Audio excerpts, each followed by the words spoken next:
Hello tout le monde, je suis ravie de vous retrouver sur ma chaîne pour une nouvelle vidéo. Alors, on va parler aujourd'hui de comment rédiger sa lettre de motivation. Si ça vous intéresse, continuez à regarder la vidéo. N'oubliez pas de la liker et de vous abonner. Cliquez aussi sur la cloche de notification pour recevoir la notification de mes prochaines vidéos.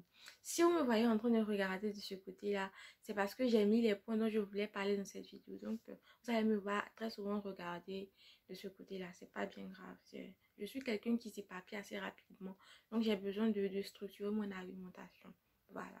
On peut pas toujours le faire aisément à l'oral. Donc, j'écris en fait ce que je veux dire et je viens faire la vidéo.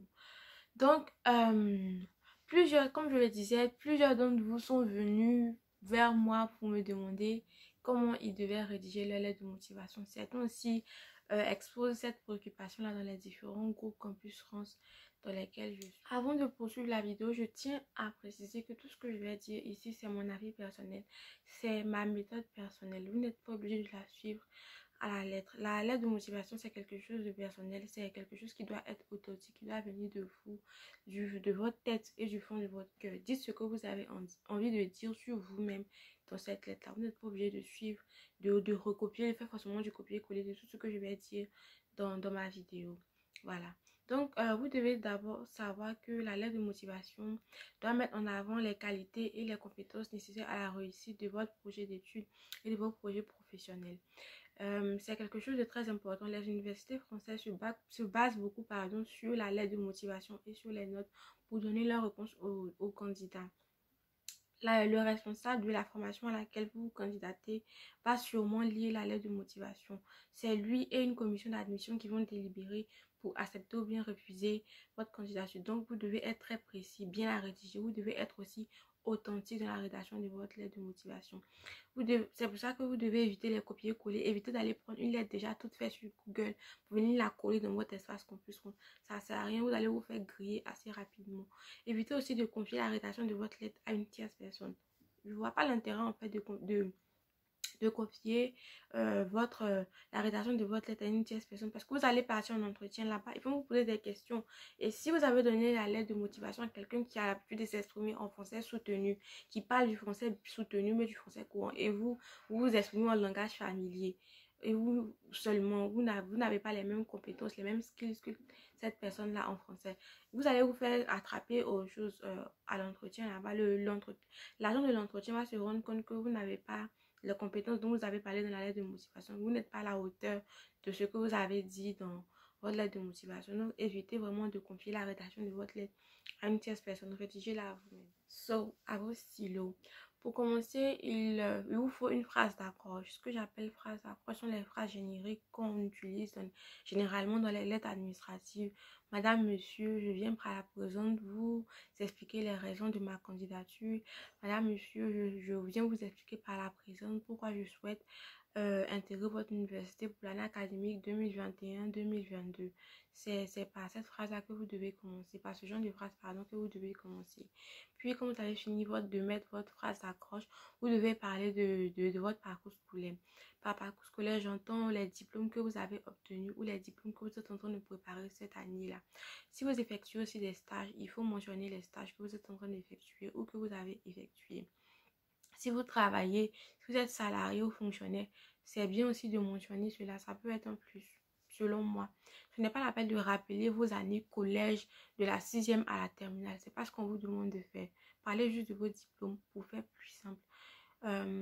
Vous pouvez commencer par une formule toute simple pardon, que les étudiants utilisent beaucoup comme titulaire d'une licence. Je suis actuellement en stage dans une entreprise dénommée ou titulaire d'une licence. Je suis actuellement inscrite en master 1 de droit public, en master 1 de communication.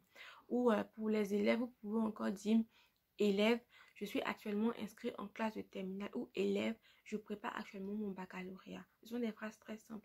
Ne vous cassez pas la tête à utiliser un français très compliqué. Voilà.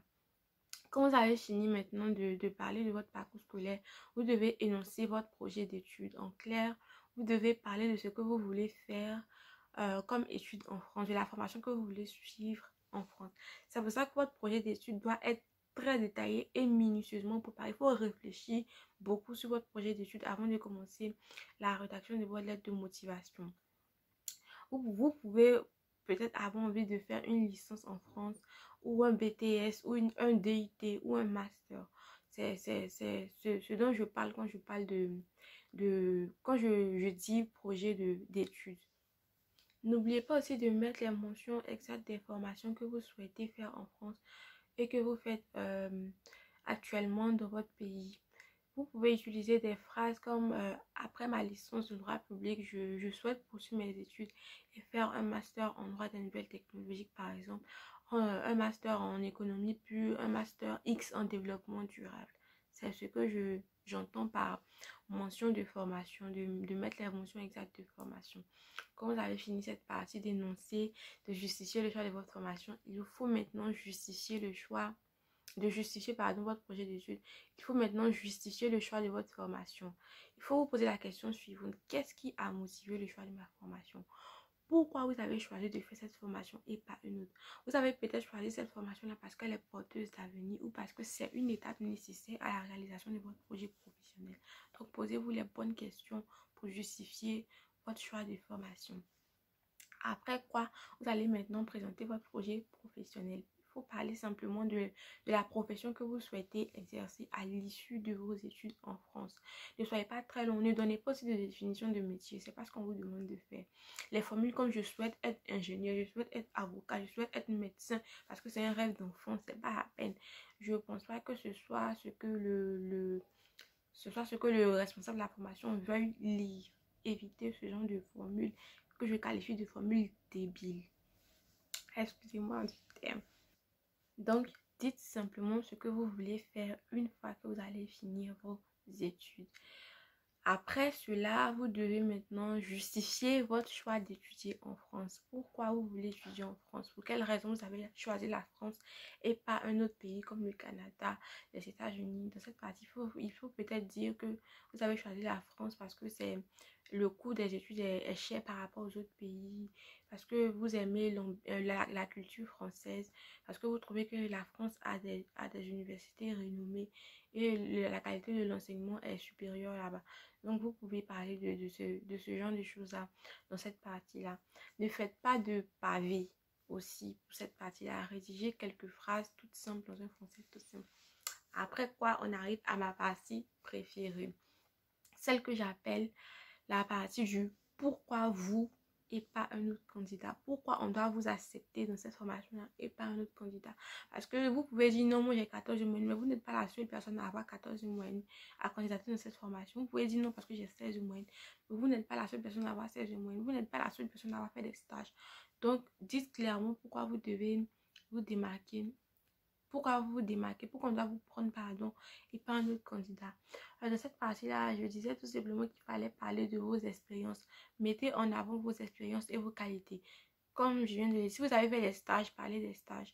Si vous avez fait des qualités, des formations qualifiantes, des formations certificantes, des formations particulières, parlez aussi de ces formations-là. Si vous parlez une langue, une autre langue, 2 ou 3 langues ou plusieurs langues même, dites aussi que vous parlez plusieurs langues, ça peut vous aider. C'est aussi le moment de vous démarquer et de taper dans l'œil du responsable de la formation. Exposez vos petites qualités. Évitez les phrases génériques comme combatif, déterminé, intelligent, travailleur. Tout le monde est travailleur, tout le monde est déterminé, tout le monde est intelligent. Donc, essayez de faire ressortir vraiment vos qualités personnelles. On a tous une qualité qui nous différencie des autres. Ça peut être votre résilience, ça peut être votre amour du travail bien fait, ça peut être votre perfectionnisme. Moi, par exemple, je suis très perfectionniste. Donc, voilà. Parlez de ce qui vous différencie des autres. Essayez de vous démarquer le plus possible. Essayez d'avoir une belle lettre de motivation. Essayez vraiment, évitez 10 000 phrases, quoi. Ne faites pas 10 000 phrases pour cette partie-là, s'il vous plaît. Évitez aussi trop de modestie, parce qu'on a tendance à être modeste quand on rédige notre lettre de motivation. Parce qu'on dit non, peut-être qu'ils cherchent quelqu'un de humble. Les gars ne cherchent pas quelqu'un de humble. On dit d'humble ou de humble. Bref, vous savez compris ce que je veux dire par là. C'est pas ce que les gens cherchent. Donc, évitez trop de modestie. Et à l'inverse, évitez trop de narcissisme aussi. Genre, prenez-moi parce que je suis le meilleur. Prenez-moi parce que moi, je suis mieux que les autres candidats. Prenez-moi parce qu'il n'y a pas nous éviter ce genre de phrases-là. C'est pas ce qu'on vous demande aussi. Parlez simplement de vous sans faire référence aux autres. et ne soyez pas dans l'excès aussi en essayant de vanter de vanter vos qualités. Une fois que vous avez fini de parler de vos qualités et de vos compétences, de tout ce qui vous différencie des autres candidats, vous avez fini la partie du pourquoi vous et pas un autre candidat. Vous pouvez maintenant terminer votre lettre de motivation par une formule de politesse. Généralement, les formules de politesse qu'on utilise pour toutes les lettres administratives sont des phrases du style: dans l'attente d'une réponse, veuillez agréer mes sincères salutations, veuillez recevoir mes salutations les plus respectueuses. Quand vous allez finir de rédiger votre lettre, vous devez la relire. Faites-la relire par vos proches pour corriger les fautes syntaxiques et éviter de pour voir si vous n'avez pas omis des phrases, omis des mots. Voilà. Au besoin aussi, vous pouvez m'envoyer vos différentes lettres de motivation pour que je puisse les consulter si bien sûr vous. Voilà, c'est tout ce que j'avais à vous dire pour cette vidéo. J'espère qu'elle vous a plu. Si elle vous a plu, n'oubliez pas de la liker, de la partager et n'oubliez pas de vous abonner aussi. Abonnez-vous, abonnez-vous. Cliquez sur la cloche de notification là-bas. Abonnez-vous, il y a plein de vidéos qui arrivent. Voilà. Je vais parler de plein de choses, de plusieurs cas d'étudiants, donc restez connectés et je vous souhaite bonne chance.